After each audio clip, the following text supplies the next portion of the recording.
আসসালামু আলাইকুম। ভেটটেক support and solution BD থেকে সবাইকে স্বাগত। টিআরপি এবং আইটিবি নিয়ে যে তর্ক বিতর্ক চলছে, আজকে সেই বিষয়ে আপনাদের সাথে আলোচনা করব। কারণ অনেকে প্রশ্ন করে থাকেন যে টিআরপি এক্সাম হবে কিনা, কিংবা হলেও সেটা কবে হবে, মানে একটা আপডেট জানতে চাচ্ছে। তো তাদের উদ্দেশ্যে বলবো যে টিআরপি এক্সাম না হবার আপাতত কোনো সম্ভাবনা নেই। কারণ এনবিআর টিআরপি এক্সাম 6 মাসের জন্য স্থগিত করেছে, সেটাকে কিন্তু বাতিল ঘোষণা করেনি। তো আমরা আশা করতে পারি আগামী জুনে যখন নতুন বাজেট ঘোষণা হবে, তখন হয়তো বা এই বিষয়ে কোনো সঠিক সিদ্ধান্ত আসবে বলে আমার মনে হয়। আর সেই হিসাবে এক্সাম হবে ধরে নিয়ে প্রিপারেশন নিয়ে রাখাটাই উচিত বলে আমি মনে করি।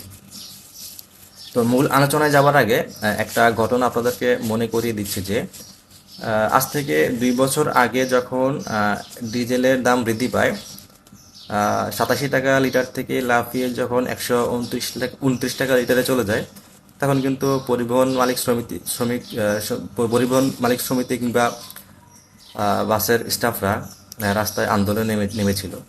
ও তাদের আন্দোলনের বিষয়টা ছিল এরকম, যে বাসের ভাড়া বৃদ্ধি করা হোক। তারা কিন্তু একবারও বলেনি যে ডিজেলের দাম কমানো হোক। কারণ তাদের আন্দোলনটা ছিল আসলে স্বল্প স্বল্প চিন্তার বা স্বল্প পরিসরের। তাদের মাথায় এই চিন্তাটা আসেনি যে ডিজেলের দাম বৃদ্ধি খাদ্যদ্রব্য সহ অন্যান্য দ্রব্যমূল্যের দামের বৃদ্ধিতেও প্রভাব ফেলতে পারে। তাদের উদ্দেশ্য ছিল যে যাই কিছু হয়ে যাক, তাদের আয়টা বা ইনকামটা যেন ঠিক থাকে।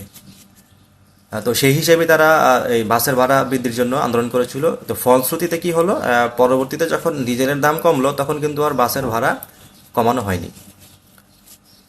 তো ঠিক সেই একইভাবে আমরা যারা আইটিপি আছি, তারাও অনেকে এবার আন্দোলন করেছিলাম যাতে টিআরপি বা টিআরপি এক্সাম বাতিল করা হোক। আসলে আমার মনে হয় আমাদের আন্দোলনটা এরকম হওয়া উচিত ছিল যে টিআরপি সনদধারীদের সঠিক মূল্যায়ন, প্র্যাকটিস কিংবা নিয়োগের ব্যবস্থা করা হোক। কারণ আপনারা সবাই জানেন যে গত 2017 সালে যখন সর্বশেষ আইটিপি এক্সাম হয়েছিল, তারপর থেকে আইটিপি আর কোনো সার্কুলার হয়নি, এবং যারা এর আগে বা 2017 সালে ইতিমধ্যে আইটিপি পাশ করেছেন, তাদের নিয়োগ, প্র্যাকটিস কিংবা পদায়নের বিষয়ে কিন্তু এই যাবৎ কোনো সিদ্ধান্ত আসেনি। যাদের ধারণা টিআরপি হলে আইটিপি সনদধারীদের ভ্যালু কমে যাবে, আসলে তাদের ধারণাটা ভুল। আমার যতটুকু মনে হয়, এনবিআর এর হয়তো বা এরকম একটা পরিকল্পনা রয়েছে, যারা টিআরপি তারা হয়তো বা আইটিপিদের অধীনে কাজ করবেন। এরকম হয়তো বা চিন্তাভাবনা কোনো এনবিআর এর থাকতে পারে। যেমন আমরা যতদূর দেখি বা জানি, ধরেন মার্কেটিং ডিপার্টমেন্টের ক্ষেত্রে একজন এরিয়া ম্যানেজারের অধীনে কিন্তু একাধিক সেলস রিপ্রেজেন্টেটিভ থাকে। তো আমার মনে হয় এই ক্ষেত্রেও বিষয়টা ওইরকম হতে পারে যে একজন আইটিপির অধীনে একাধিক টিআরপি থাকবেন।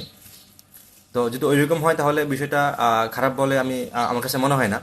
আর সেক্ষেত্রে আইটিপি সনদধারীদের ভ্যালুও কমে যাবে না। কারণ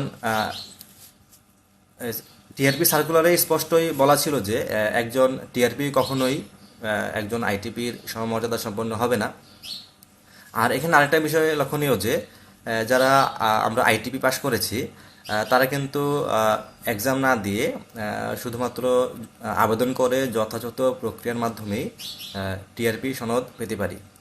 যেমনটা ভেট কনসালটেন্ট এক্সামের ক্ষেত্রে হয়ে থাকে।